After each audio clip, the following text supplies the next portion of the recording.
There is a moment sooner or later that each of us must face: an empty room, an altar still trailing wisps of incense, a faded photograph, a name no longer spoken at the dinner table, and then a funeral.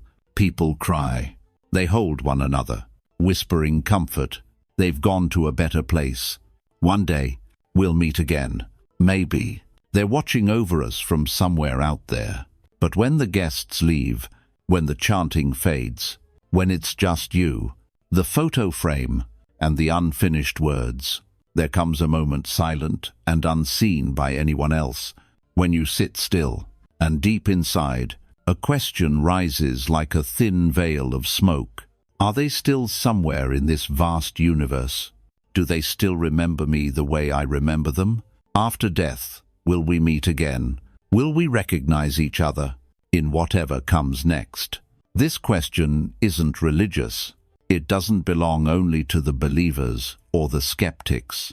It is simply a cry from the most tender, human part of us all. When love runs deep, every goodbye becomes a wound, and when the loss is great, even the sharpest mind bends before the weight of the heart.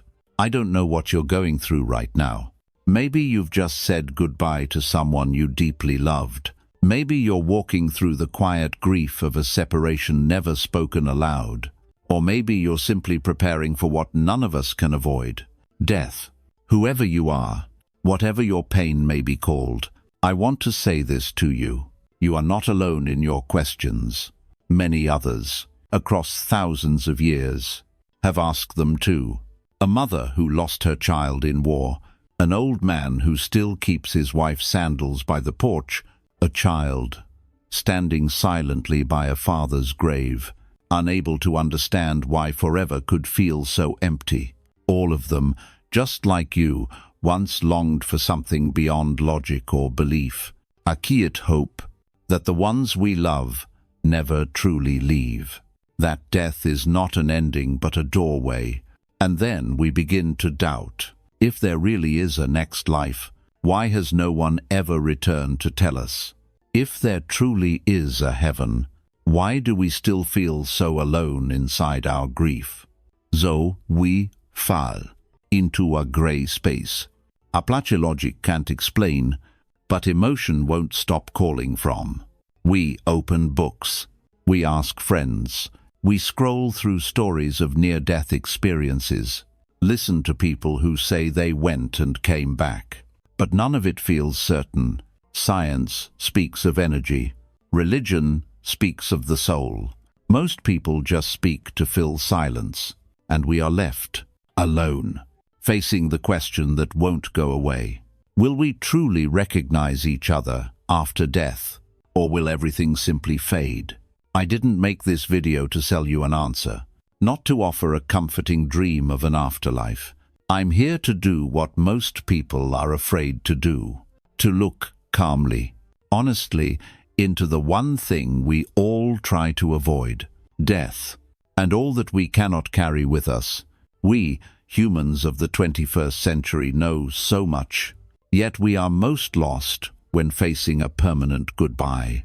Because the pain of losing someone we love is not just the loss of them, it is the breaking of something inside us. One person leaves, and with them go 1,000 memories. A habit, a glance, a meal shared, a sentence never finished. Have you ever sat in silence, wishing you could rewind just one day, just to hold them once more, just to say, "I love you, Mom," or simply to hear them whisper back, "I've always been watching over you"? And then you carry on. You tuck the memories into drawers. You try to feel okay again, but something strange happens. Even as the years pass, the question remains. It's no longer loud, no longer desperate, but it's still there, waiting. And today, we sit with it, not to bury it, not to fix it, but to face it slowly, mindfully, stoically. Stoicism does not promise we will meet again in heaven. It doesn't offer fairy tales. It gives us something else. A simple invitation: live as if death is certain. Love as if each day is the last. Let go as if nothing is truly yours forever. Because it is within life's limits that we learn how sacred each moment really is, with the ones we love. And if one day we truly do meet again, in some other realm, then perhaps it will be because of how deeply we chose to live while we were still here. There's a simple truth that's hard to accept. Everything we love can be taken from us, and no one ever warns us when a loved one, a final phone call, an unfinished hug, an apology that never made it in time. We often live as if these things will last forever. We postpone love, postpone listening, postpone saying thank you or I'm sorry, until loss comes. And then we realize time was never infinite. Why do we fear loss so deeply? Not just because someone leaves, but because a part of ourselves once lived in them. When a mother is gone, we lose a place where love had no condition. When a father is gone, we lose a quiet anchor we never noticed while it was still there. When a lover is gone, we lose the one who saw us clearer than we saw ourselves. To lose someone is to lose a version of yourself that only existed in their presence. That's why grief isn't just emptiness. It's collapse. Not only mourning the person, but mourning the person you were when they were with you. And so we start holding on. We keep old clothes, old voice recordings, even the tiniest habits they left behind. We're afraid to forget, afraid that one day we'll wake up and not remember the contours of their face, the sound of their voice, the feeling of hearing your name in their tone. But the tighter we hold on, the more it hurts. Because, here's the truth, nothing can bring back the ones who are gone. No memory is vivid enough to replace a real embrace. No dream is long enough to ease the ache of years without them. And so we ask, why love if we are destined to lose? It's not a new question, but it never fails to stop us in our tracks. Stoicism does not deny love. It doesn't tell us to grow cold just to avoid pain. Quite the opposite.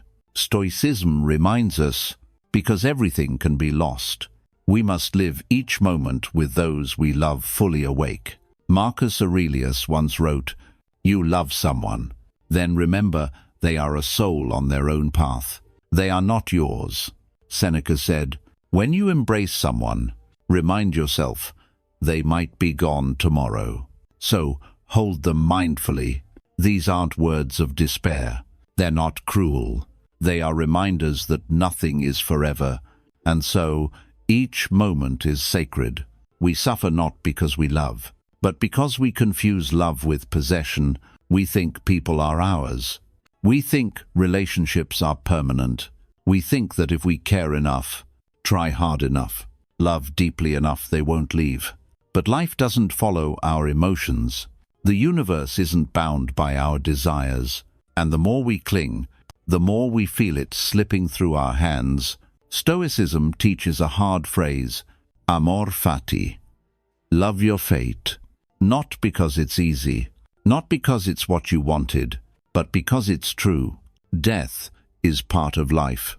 Loss is the price of love. And if we cannot avoid loss, then at least we can learn not to fall apart when it comes. There's a practice in Stoicism called premeditatio malorum, the visualization of what could go wrong. It sounds grim, but it's a way to train the soul. Because when we dare to look directly at the possibility of loss, we stop living as if we are invincible. We stop wasting love. We stop delaying the words that matter. We begin to live like someone who understands no one belongs to us. And that's why we must cherish them while we still can. When was the last time you hugged someone you love without rushing? The last time you looked into their eyes without distraction?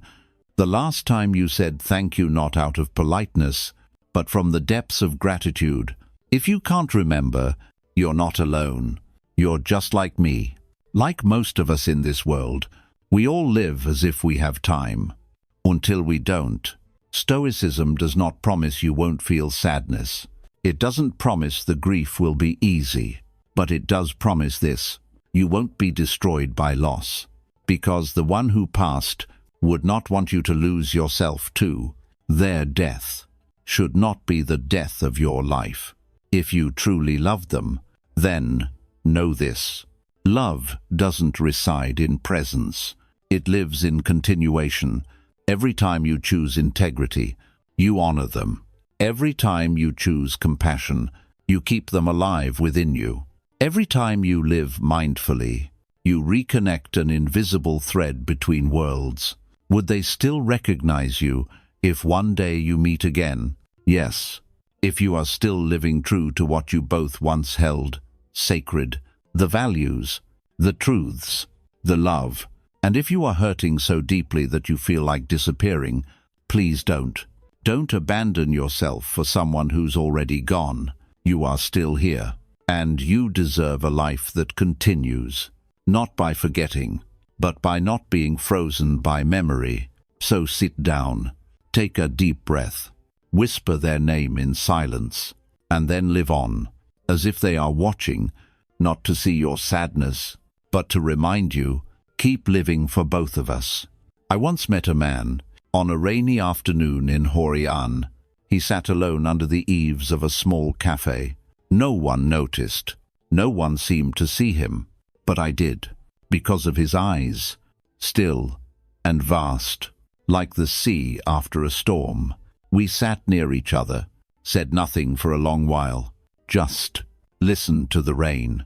And then, as the rain began to ease, he turned to me and asked softly, "Have you ever loved someone but couldn't keep them?" I nodded, not with words, but with a look that was perhaps just as silent as his. He began to speak slowly, as if this story had been waiting years to be told. In his youth, he was an ordinary husband, not perfect, but he loved his wife in a very real way. She wasn't beautiful by society's standards, but there was one thing he never forgot. She never let him fall asleep with an unpressed shirt, and every morning she would leave him a small note, sometimes just a single line: "Don't forget to eat lunch today." They lived together for over 30 years, through poverty, through illness, even through days of silence caused by petty fights. Then one day, she was diagnosed with late-stage cancer. Just a few months left. He didn't cry, didn't scream, didn't break down. He just sat there, looked out the window, and quietly stood up to start cleaning the kitchen. Because, he said, I knew I didn't have much time left to do the little things with her. In the months that followed, he lived as if for two people. He learned to cook so he could make her favorite dishes. He learned to tie scarves just to wrap one around her neck every morning. And when she passed, he didn't cry at the funeral. No prayers, no pleas. Just stood silently by the casket, as if trying to imprint her face deep into his soul. People said he was cold, that he was too strong, too detached, but they didn't know. For the next 10 years, every morning, he still made 2 cups of tea, placing one on the other side of the little porch table, just to hold on to one thing, the habit of loving. He told me, at first, I was terrified I'd forget her voice. That one day, her eyes, her laughter would slip from me, but then I realized it wasn't memory that was fading. It was me, not allowing myself to move forward. I had been holding her like a shadow, but that's not what she would have wanted. He went quiet. The rain had stopped long ago. On the table, his tea had gone cold. Then he looked at me and said, one day, I sat down and spoke to her. My love, I won't make 2 cups anymore, but I promise every time I drink this one, I will live as if you're still sitting here. End of flash. I left that cafe without asking his name. No phone number, no photos, no trace, because I knew I had just met someone who had walked through the full circle of grief. and emerged with a love that no longer clung, but had become something else. A love that had dissolved into presence. A love that had let go of possession, sorrow, and the hope of reunion, to become continuation. Stoicism calls this clarity in acceptance. Not resignation, not giving up, but a powerful way of being. Even when loss is certain, when someone leaves, we're given two choices: break with them, or live for them through presence and mindfulness. That man didn't believe in heaven. He didn't believe in reincarnation or another life together. But he believed one thing: if she lived with sincerity, then that sincerity will continue through how I live. And that is exactly what Stoic philosophy teaches. You cannot control what happens, but you can always control your response.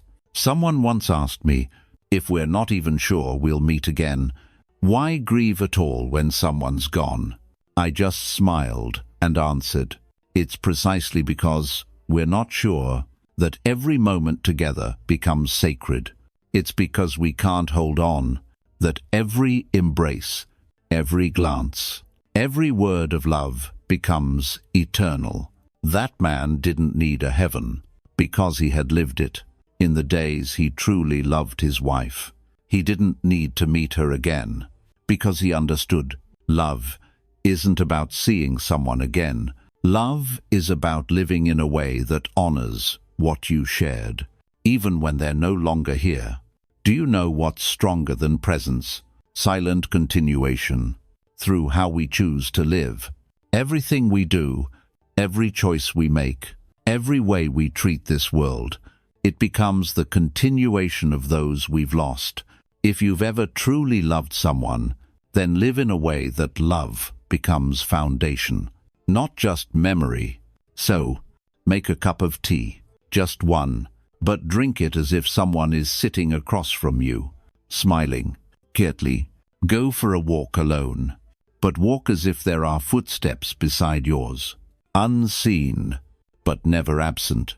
And if one day you truly meet again, you won't feel empty, because you will know you lived fully with everything they once left in you. After sharing the story of that man, someone asked me a deeply sincere question: if I die, and my loved ones die too, will we still be a family somewhere beyond this life? A simple question, but one that makes you pause. We hold on to the idea of family, not just because of blood, but because of all the layered emotions built over time. A familiar voice calling your name, a shared dinner every evening, a hug that needs no reason, a name only they called you. So, if all of that no longer exists, if one day all of it becomes memory, do we still exist? That's not an easy question to answer. No religion, ancient or modern, can give an absolute answer. And Stoic philosophy, known for its clarity and rejection of metaphysical claims, offers no definitive vision of the afterlife either. Rather than painting a glorious heaven or a terrifying hell, Stoicism chooses to accept death as a natural part of life, neither denied nor romanticized. So what does Stoicism say about relationships after death? Let's begin with the first, sobering truth. All relationships in this life, no matter how deep, are temporary. Spouse, parents, children, friends, all of them exist because of a particular intersection in time and space. You met that person, you loved them, you lived with them, because your life paths crossed at that exact moment. And one day, no one knows when, those paths will part. Epictetus, one of the ancient Stoics, once said, when you kiss your child goodnight, remind yourself they are a being of nature, not your possession. If one day they are gone, you will remember they came and they left, just as everything in life must. That's not cold, that's clarity. It's how we love without clinging.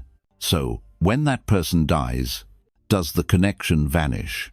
Stoicism doesn't offer a hard yes or no, but it does invite a different lens. It's not physical presence that defines a relationship. It's the memory and influence they leave within us. Do you remember the man from the cafe? He didn't believe in reunion, but he lived as if his late wife still existed within him through every action, every breath, every morning cup of tea. That wasn't a reunion, but it was a continuation. Modern psychology might call that a psychological imprint. Religion might call it the presence of the soul. But Stoicism calls it internal influence. A true relationship does not vanish with death. It becomes part of how we live. It shapes how we view the world, how we love others, how we forgive, and how we give thanks. A mother who taught her child how to treat people with kindness when she's gone. Her presence doesn't stay in a photo or a grave. It lives in how that child chooses to walk through the world.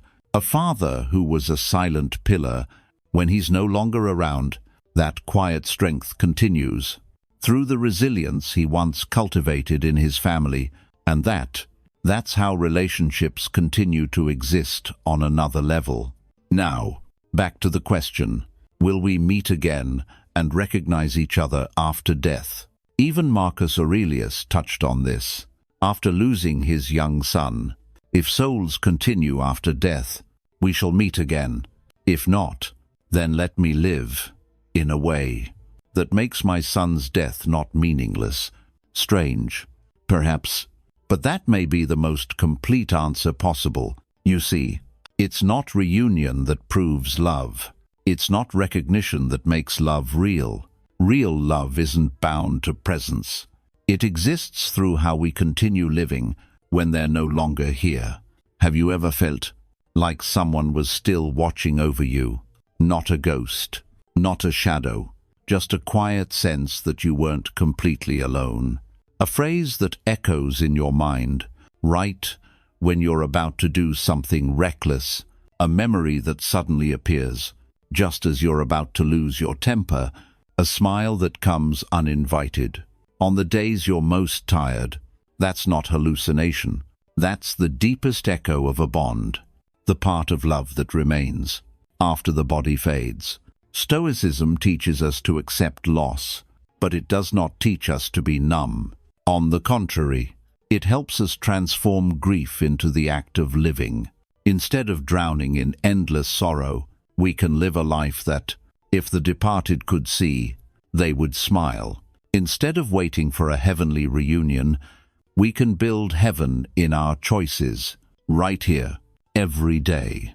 And instead of asking, will they still remember me? We might ask, am I living in a way that makes me worth remembering? And if there is an afterlife, maybe it doesn't have the titles of father, mother, wife, son, because those are earthly roles tied to bodies, gender, and social labels.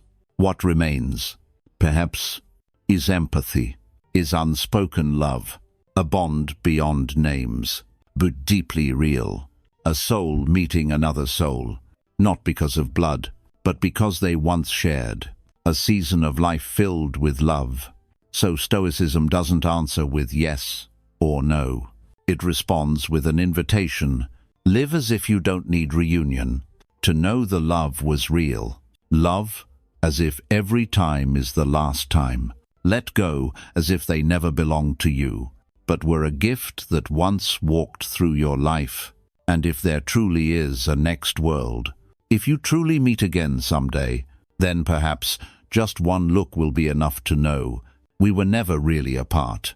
There is a kind of pain that no one sees, and yet everyone carries. It doesn't live in tears, or in a grave, or in social media posts of remembrance. That pain lives in the empty space. Someone leaves inside of you. Have you ever woken up, reached for your phone to text someone, and then stopped because that person is no longer there? Have you ever walked past a familiar place, expecting to see a familiar face, but all you find is a ghost of a memory? Have you ever stood in a crowd, laughing and talking like everyone else. But deep inside, there's a silence so deep it echoes. That's not weakness. And it's not because you haven't moved on. It's because when you love deeply, loss doesn't just take someone away. It rearranges the map of your inner world. And the most painful part is not that they left. It's that you don't know how to live on without losing yourself. You were once a son, a husband, a wife, a best friend to someone. Now they're gone, and you find yourself asking, then, who am I now? In psychology, this is called an identity void, the existential emptiness that follows great loss. Someone who loses a parent might feel orphaned a second time, even as an adult. Someone who loses a spouse might feel unanchored, adrift in a world with no clear role. And someone who loses a child, no word has ever been enough to describe that kind of pain. But Stoicism once again offers a small lantern, not to erase the pain, but to light the path as we learn how to walk again. Marcus Aurelius once wrote, "Whatever happens, ask yourself, what is this trying to demand from me?" When grief hits, instead of asking, "Why me? Why did they have to die? Why did it end this way?" a Stoic asks, "How must I grow from this? What quality is this hardship refining in me? How do I live on without betraying the love they gave me?" These are not easy questions, but precisely because they are hard, they lead us to depths we never knew we had. Pain, if it doesn't break you, becomes the most honest teacher you will ever have. It forces you to face yourself, nowhere left to hide. It strips away the illusions that someone will always be there, that time is unlimited, that we're in control. And from that wreckage, something new begins to rise, a deeper version of you, steadier and more certain of what truly matters. Pause for a moment. If that person was still alive, would you really treasure every moment? If there had been no goodbye, would you have loved more freely? Or would you still be postponing it? If this pain never came, would you have ever realized what within you needed to change? There is a paradox that Stoicism teaches. We all seek peace, but often it's loss that shows us where true peace comes from. Not from certainty, not from others, but from the ability to accept impermanence without losing our center. You don't have to forget them in order to move on. You don't have to pretend you're okay when you're not. You only need to live in a way that honors what they once believed in you, so that every time you remember them, it doesn't squeeze your heart, but gently makes you smile, as if they were nodding from somewhere far away. You did well. You didn't break. If you've lost someone you love deeply, I don't have the answer. I don't know if we meet again. I don't know where they are now, or if they still remember us. But I do know this: they loved you, and if that love was real, it's still alive, inside of you. Let that love be your fuel, not your scar. Let the best of them come alive in how you live. Let the memory not be a chain, but a flame. And one day, you will look back and realize, I didn't just survive this pain. I grew deeper. I learned to love without clinging. I learned to lose without losing myself. And that is the essence of Stoicism. Not to become made of steel, but to be soft where softness is needed, strong where strength is needed. So when the storm comes, you don't get swept away. You learn to stand still. You are walking that path now. Every day, every breath, every choice to keep going is your answer to the one who is no longer here. I still remember, but I don't just remember. I'm living the way your love taught me to. We've walked a long journey together, from the pain of losing someone to the aching question of the afterlife, then into the deeper layers of grief, where we learn to let go without forgetting, to live again without betraying a love now gone. And now, as you sit here, breathing with me, In the stillness of this final moment, I want to invite you to pause, truly pause, to return to one question: will we still recognize each other in the next life? But this time, don't rush to answer. Let your heart stop searching for explanations. Let it simply be quiet and feel something deeper than words. Because after everything, you may come to see that question no longer holds the weight it once did. Not because you've stopped loving them, not because you've forgotten, but because the journey through loss has taught you this. To not meet again doesn't mean the bond is gone, and to meet again isn't the only way to make love whole. We once believed only when we can touch, only when we can hear their voice, only when they're with us can it be love. But life teaches us otherwise. True love begins not when someone stays, but when they leave and you still choose to live on, carrying the best of what they gave you. You no longer keep them trapped in a photo or an old object or nightly tears. You keep them in the way you choose to live, not collapsing, not turning bitter, not becoming a darker version of yourself because of a pain you couldn't control. You don't need to know if you'll meet again after death, because if you live fully, mindfully, as a continuation of what they left behind, then you and they were never really separated. Seneca once wrote a letter to a friend who had lost his wife. He said, "If you keep the best qualities she once admired in you, if you live in a way that honors the love you both shared, then you don't need another life to meet her again, for she is already alive, in the way you live now." That's a comfort, but also a high calling, not just to grieve, but to grow from that grief, not just to remember, but to live in a way worthy of that memory. So if you're holding questions in your heart like, do they still remember me? Will we meet again? Can I live on without them? Let me offer this to you, from someone who's walked a similar road. You don't need the answer right now. What you need is to keep living, slowly, mindfully, gratefully, because every day you live that way becomes the most beautiful response to the question you couldn't bear to speak aloud. And one day, if you do meet again in another realm, if such a place exists, they will look at you with radiant eyes, not because you lived a perfect life, but because you didn't run from grief. You hurt, but didn't let the pain make you cruel. You remembered, but didn't let memory turn into chains. You loved without needing certainty. Stoicism doesn't promise a heaven. It doesn't paint a picture of rebirth. It simply whispers, like wind passing through the soul. We cannot hold on to anyone, but we can hold on to the virtues they awakened in us.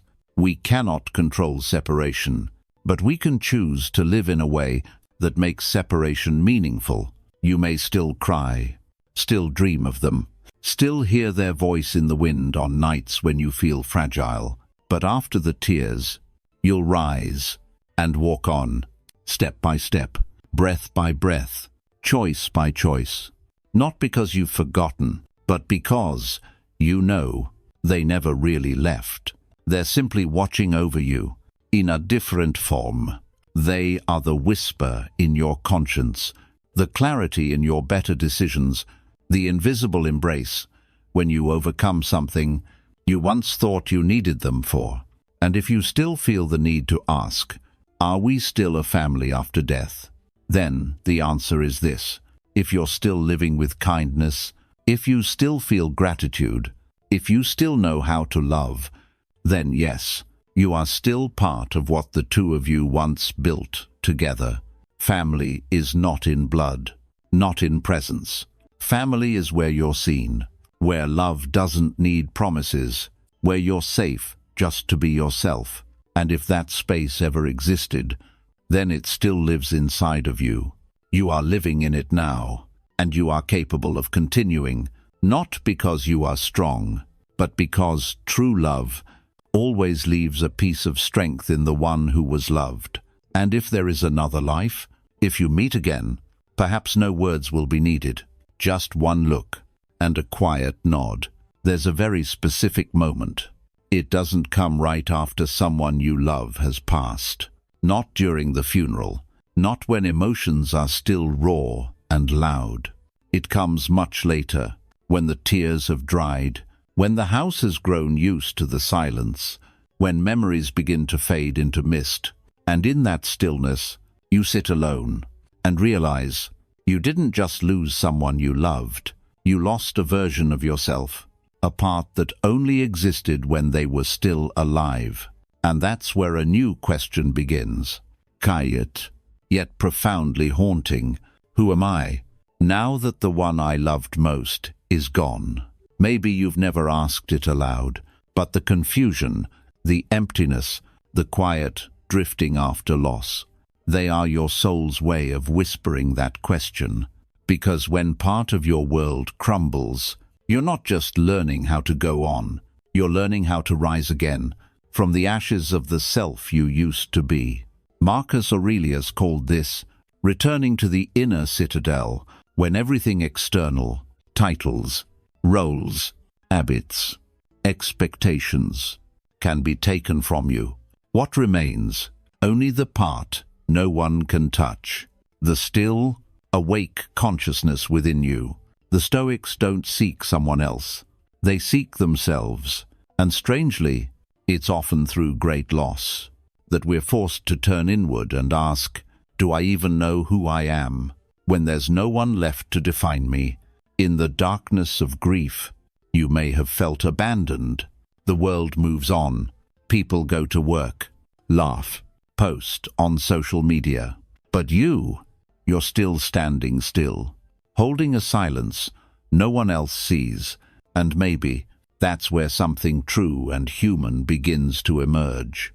No more distractions, no more shallow relationships, no more noise pretending to be meaning, just you and the most honest question your soul has ever asked. What am I living for? If everyone I love will one day be gone, that question can terrify, but to the Stoic, it is not an ending. It is the beginning. When illusions fall, when clinging fades, you finally get to meet the core of who you really are. Not afraid to lose, not needing certainty, not ruled by emotion, and yet still full of love. That is the highest kind of freedom.